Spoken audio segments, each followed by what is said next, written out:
ಸ್ನೇಹಿತರೆ, ನಾವೆಲ್ಲ ಗೋಧಿ ರವೆ ಉಪ್ಪಿಟ್ಟು ತಿಂದಿದ್ದೀವಿ, ಗೋಧಿ ರವೆ ಪಾಯಸ ತಿಂದಿದ್ದೀವಿ, ಅಥವಾ ಗೋಧಿ ರವೆ ಶಿರಾ ತಿಂದಿರ್ತೀವಿ.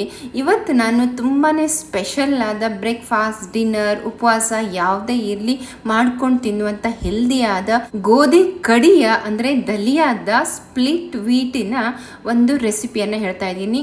ಈಸಿಯಾಗಿ ಮಾಡ್ಬೋದು ಆ್ಯಂಡ್ ಅದ್ಭುತವಾದ ರುಚಿ ಇರುತ್ತೆ, ಜೊತೆಗೆ ತುಂಬಾ ಹೆಲ್ದಿ ಕೂಡ. ನೋಡಿ, ನಾನಿಲ್ಲಿ ಎಲ್ಲ ಸೇಮ್ ಅಳತೆ ಕಪ್ಪನ್ನು ತೊಗೊಂಡಿದ್ದೀನಿ. ಮೊದಲಿಗೆ ನಾನಿಲ್ಲಿ ಒಂದು 1/4 ಕಪ್ ಕಡಲೆಬೇಳೆ, ಒಂದು 3/4 ಕಪ್ ಈರುಳ್ಳಿ, ಫುಲ್ ಕಪ್ ತೊಗೊಂಡ್ರೆ ಓಕೆ, ಮತ್ತು 3/4 ಕಪ್ಪು ಒಂಚೂರು ಜಾಸ್ತಿಯಷ್ಟು ಬೀನ್ಸು, 1 ಕಪ್ ಟೊಮೆಟೊ, ಮತ್ತು 1 ಕಪ್ಪು ಕ್ಯಾಪ್ಸಿಕಮ್ ದೊಡ್ಡ ಮೆಣಸಿನ್ಕಾಯಿಯನ್ನು ತೊಗೊಂಡಿದ್ದೀನಿ. ಸೊ ಕರಿಬೇವು ಮತ್ತು ಖಾರಕ್ಕೋಸ್ಕರ 4 ಹಸಿಮೆಣಸಿನ್ಕಾಯಿಯನ್ನು ತೊಗೊಂಡಿದ್ದೀನಿ. ಇವಾಗ ಸೇಮ್ ಅಳತೆಯ ಕಪ್ನಲ್ಲಿ 1 ಫುಲ್ ಕಪ್ನಷ್ಟು ಗೋಧಿ ಕಡಿಯನ್ನು ತಗೊಂಡಿದ್ದೀನಿ. ನೋಡಿ, ನಾನಿಲ್ಲಿ ಯಾವ ಕಪ್ನಲ್ಲಿ ಗೋಧಿ ಕಡಿಯನ್ನು ತಗೊಂಡಿದ್ನೋ ಅದೇ ಕಪ್ಪಿನ 10ರಷ್ಟು ನೀರನ್ನು ತಗೊಂಡು ಕಾಯೋಕೆ ಇಟ್ಕೊಂಡಿದ್ದೀನಿ. ಅಂದರೆ ಇಲ್ಲಿ ನಮಗೆ 1 ಕಪ್ ಗೋಧಿ ಕಡಿಗೆ 10 ಕಪ್ಪು ನೀರು ಬೇಕಾಗುತ್ತೆ. ನೋಡಿ, ನಾನಿಲ್ಲಿ ಅಗಲವಾದೊಂದು ಬಾಣಲೆಯನ್ನು ತಗೊಂಡು ಅದಕ್ಕೆ ಸುಮಾರು 3 ಟೇಬಲ್ ಸ್ಪೂನ್ ಆಗುವಷ್ಟು ಎಣ್ಣೆಯನ್ನು ಹಾಕಿದ್ದೀನಿ. ಆಮೇಲೆ ಅದಕ್ಕೆ ಒಂದು 1/4 ಕಪ್ ಕಡಲೆಬೇಳೆಯನ್ನು ಹಾಕಿ ಸ್ವಲ್ಪ ಕಲರ್ ಚೇಂಜ್ ಆಗಿ ಒಳ್ಳೆ ಅರೋಮಾ ಬಿಟ್ಕೊಳ್ಳೋವರೆಗೂ ಹುರ್ಕೊಳ್ತಾ ಇದ್ದೀನಿ. ಹೆಚ್ಕೊಂಡಿರುವಂಥ ಹಸಿಮೆಣಸನ್ನು ಹಾಕ್ತಾ ಇದ್ದೀನಿ. ಇದನ್ನು ಸ್ವಲ್ಪ ಬಾಡಿಸ್ಕೊಳ್ಳೋಣ. ಕರಿಬೇವನ್ನು ಹಾಕ್ತಾ ಇದ್ದೀನಿ.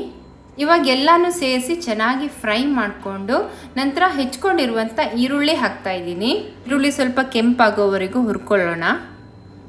ಹೆಚ್ಕೊಂಡಿರುವಂಥ ದೊಡ್ಡ ಮೆಣಸಿನಕಾಯಿ ಅಥವಾ ಕ್ಯಾಪ್ಸಿಕಮ್ಮನ್ನು ಹಾಕ್ತಾ ಇದ್ದೀನಿ. ಕ್ಯಾಪ್ಸಿಕಮ್ ಜಾಸ್ತಿ ಫ್ರೈ ಆಗೋದೇನು ಬೇಡ, ಒಂದು ಸ್ವಲ್ಪ 1-2 ಸೆಕೆಂಡ್ ಹಾಗೆ ತೊಳಸಿದ್ರೆ ಸಾಕು, ಅದನ್ನು ಅದ್ರ ಫ್ಲೇವರ್ ಹಾಗೇ ಇರಲಿ.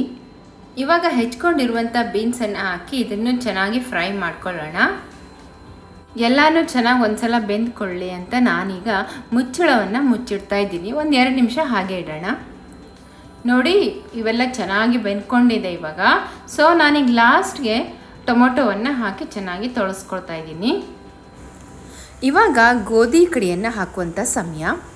ಸೊ ಎಲ್ಲವನ್ನು ಚೆನ್ನಾಗಿ ಮಿಕ್ಸ್ ಮಾಡಿ ನಾವೀಗ ನೀರು ಹಾಕಿ ಏನು ಕುದಿಯೋಕೆ ಇಟ್ಟಿದ್ವಲ್ಲ ಅದೆಲ್ಲ ನೀರು ಹಾಕಿ ಅದನ್ನು ಬೇಯೋಕ್ಕೆ ಇಡೋಣ.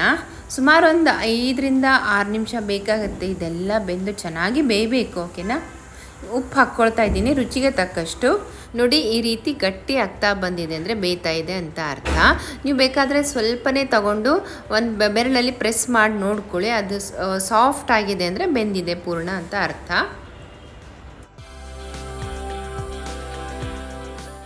ಸ್ನೇಹಿತರೆ, ಫೈನಲ್ಲಿ ಕೊತ್ತಂಬರಿ ಸೊಪ್ಪೊಂದು ಹಾಕಿಬಿಟ್ರೆ ರುಚಿಯಾದ ಗೋಧಿ ಕಡಿ ಖಿಚಡಿ ಈಗ ಸವಿಯೋಕ್ಕೆ ರೆಡಿಯಾಗಿದೆ. ಸ್ನೇಹಿತರೆ, ಇವತ್ತಿನ ಈ ರೆಸಿಪಿ ನಿಮಗೆ ಹೇಗೆ ಅನ್ನಿಸ್ತು ಅಂತ ನನಗೆ ಕಮೆಂಟ್ ಮೂಲಕ ತಿಳಿಸಿ. ಹಾಗೆ ಮನೆಯಲ್ಲಿ ಖಂಡಿತ ಒಮ್ಮೆ ಮಾಡಿ ನೋಡಿ. ಮುಂದಿನ ವಿಡಿಯೋದಲ್ಲಿ ಮತ್ತೊಂದು ಅದ್ಭುತವಾದ ರೆಸಿಪಿ ಜೊತೆ ನಿಮ್ಮೊಂದಿಗೆ ಬರ್ತೇನೆ. ಅಲ್ಲಿವರೆಗೆ ನಮಸ್ಕಾರ.